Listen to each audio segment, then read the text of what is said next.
Howdy, folks. It's Meandering Mike in the man cave of madness. It's in the middle of the evening, and we are going to discuss readings, bibliography on Quatre Bras, basically things related to the Battle of Quatre Bras, some things tangentially about the bigger picture of the Waterloo campaign, etc., and some of the players involved in all that.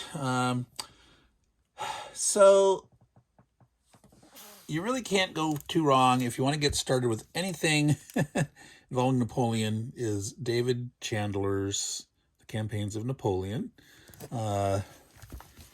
This was written in like 1966, I think it was. As this does, if you got chapter 90, the chapter is like part 17 of the book, chapter 90, The Errors of Marshal Ney, talking about the maneuverings up to and before and the Battle of Quatre Bras itself. This is considered to be, definitely one of the classic tomes of reading on Napoleonic stuff. I would highly recommend that just to have as part of your library if you're at all interested in anything Napoleonic. Now, this tome here was edited by David Chandler, Napoleon's Marshals. This is also a good resource. Not so much so for the Battle of Quatre Bras. I mean, Marshal Ney is in here, of course, as one of the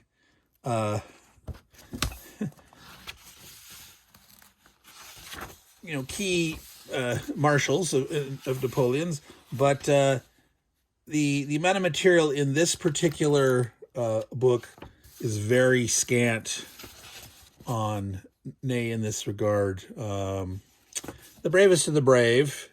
Now, that is a phrase that Napoleon actually used to describe Ney, and there are more than one articles or books titled The Bravest of the Brave.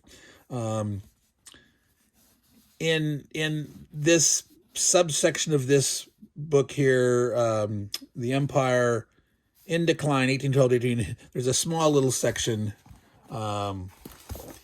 in here talking about Ney's involvement. So, like, here's Ney. This is a chronology, and they do have the fights at Quatre Bras and Waterloo.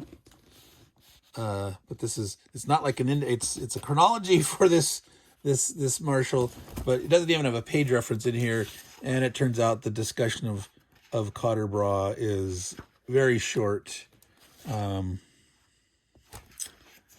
So this is a good resource. For Quatre Bras, I wouldn't worry about getting this one unless you just want to keep going and learning more about all Napoleonic stuff. This is a good book about Napoleon's marshals. R.P. Dunn Patson.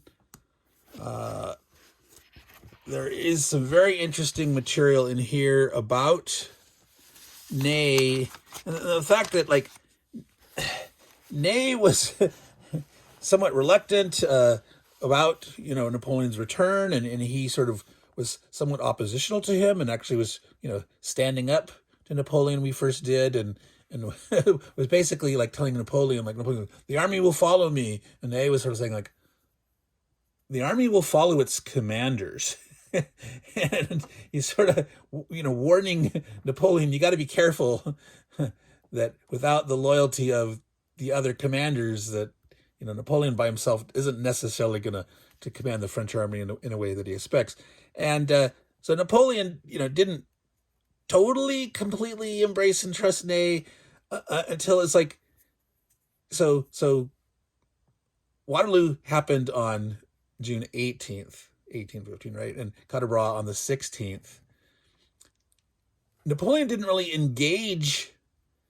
use Ney, sort of actively until like June 11th, when he sent him off to sort of reconnoiter at Lille. And he hadn't really assigned him a command until June 15th, where he put him over Riley and d'Erlon's corps, the second and the first corps, And there were already like, so Ney's getting in charge on the 15th. He's ordered to go occupy Quatre Bras. He's heading out there. It's already occupied, so he stops early. He has contradictory orders that that was sort of like, Ney was always opposed to this guy who was Napoleon's chief of staff. Now he was getting contradictory orders from him. There's all this stuff about d'Erlon had then been ordered to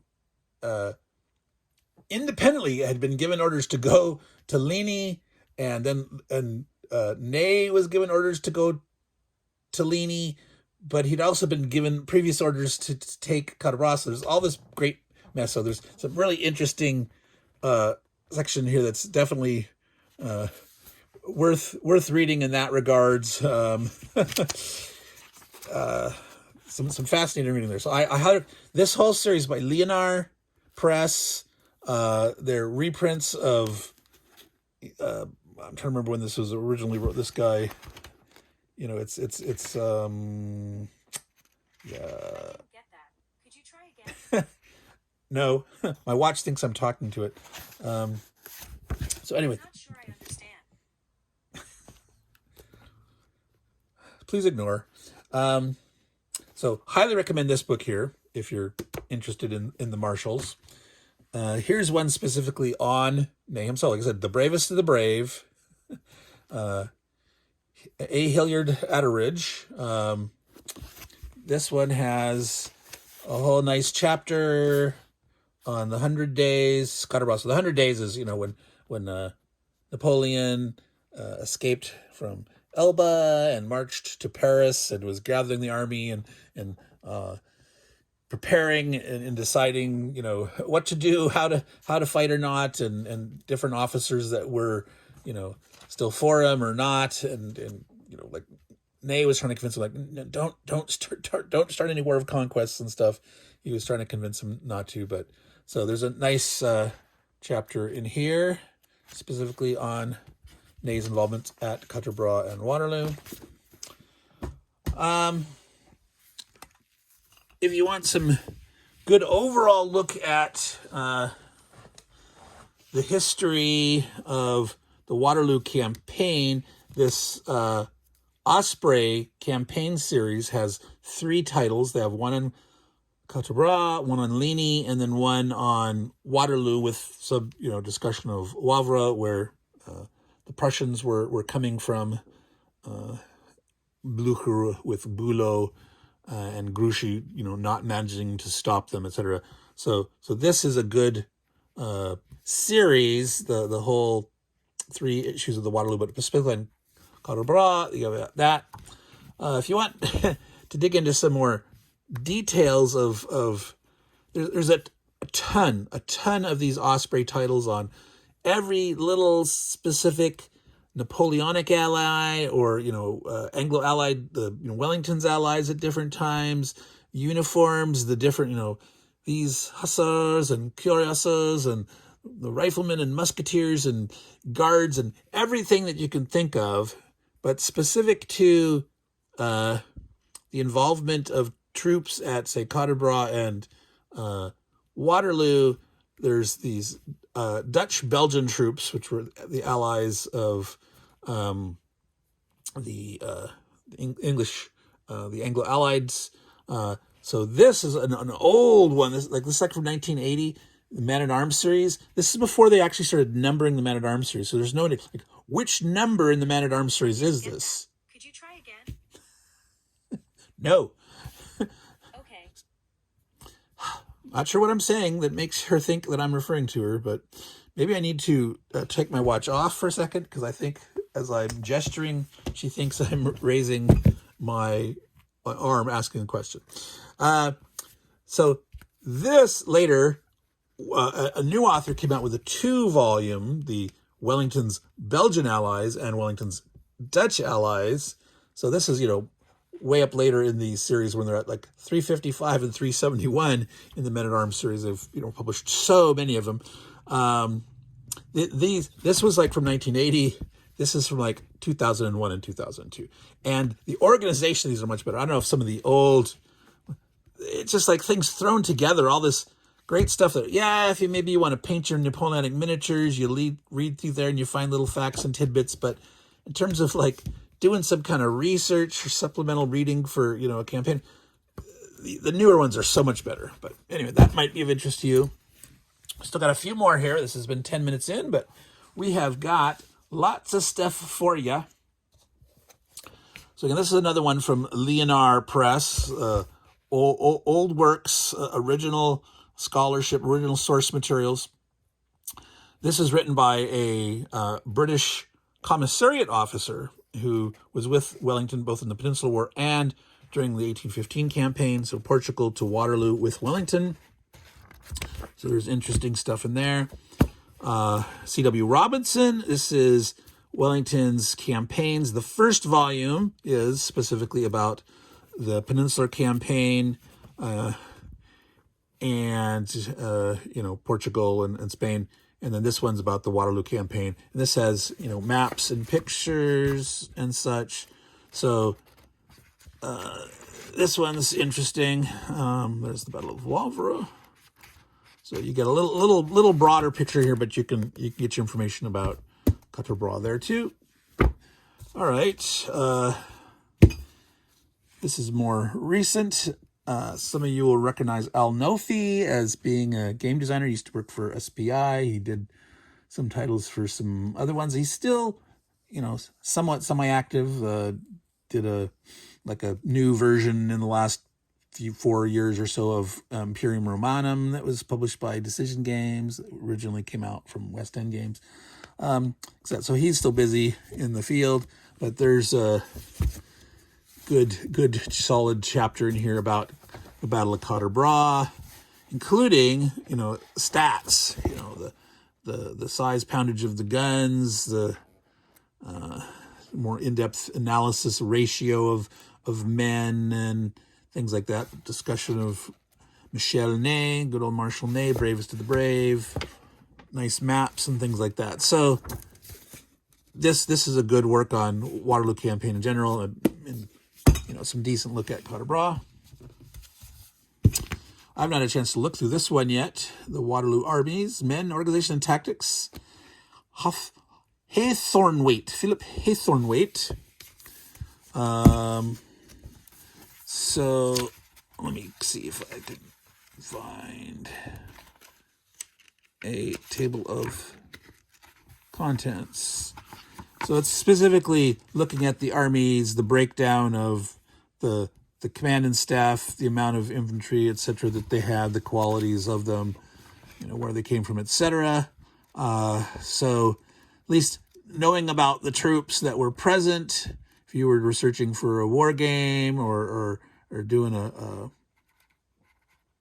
miniatures game or something, or just wanting to supplement your information more. There they're showing a formation of a square, how to maneuver and go from a line formation to form up a square. And two last ones look at. These are big hefty tomes on Waterloo. They're both say the 4 days, and there was 3 days of the actual battles, the 16th, not much happening on the 17th, the 18th, but including like the maneuvers on the 15th before. So, I'll get the 4 days. Bernard Cornwall and Tim Clayton. Both of these are supposed to have some new scholarship in them about certain things that were assumed in the past a certain way that maybe things didn't necessarily happen exactly how sort of the mythology did. So those are big tomes. I have not read those yet. I've only skimmed through bits and pieces. Some of the books, sometimes I'll go to the end and I'll look to the middle and find little bits and read like that. But so that, folks, is a huge set of suggestions. Again, this is absolutely worth adding to your library, just all for generic Napoleonic purposes. Certainly you can look through the huge wealth of Osprey titles, and depending, we're talking probably 4 to 5 dozen or more books, individual books on so many different topics on Napoleonic, various units and campaigns, essential histories, all their different subsets of the Osprey stuff. You can find a wealth of stuff there to meet your needs and desires. Certainly, if you want someone who's designed games and if you want their perspective, this would be a really good one to go. If you want something that are supposed to be really readable, Sunday Times bestseller list, go for something like that. And I do want to take a look at this Leonard publishing. These are relatively cheap, because these are materials that are in the public domain, right? And I believe you can get these, like as ebooks. Also, I like paper books, but you can find a ton. I mean, there's books on many different battles and campaigns and the different marshals and generals on different sides. So, again, this is just a small selection, that I found related to Quatre Bras in one way or another. But, they've got dozens and dozens of these. So, Meandering Mike, Man Cave of Madness, meandering through Napoleonic history, the Battle of Quatre Bras, the players involved, Wellington and Ney. And so hopefully you enjoyed that. You might want to supplement your reading. Hopefully she of the watch didn't annoy us too much. I was annoyed. So I'm going to say to all you good folks out there, take care and ciao.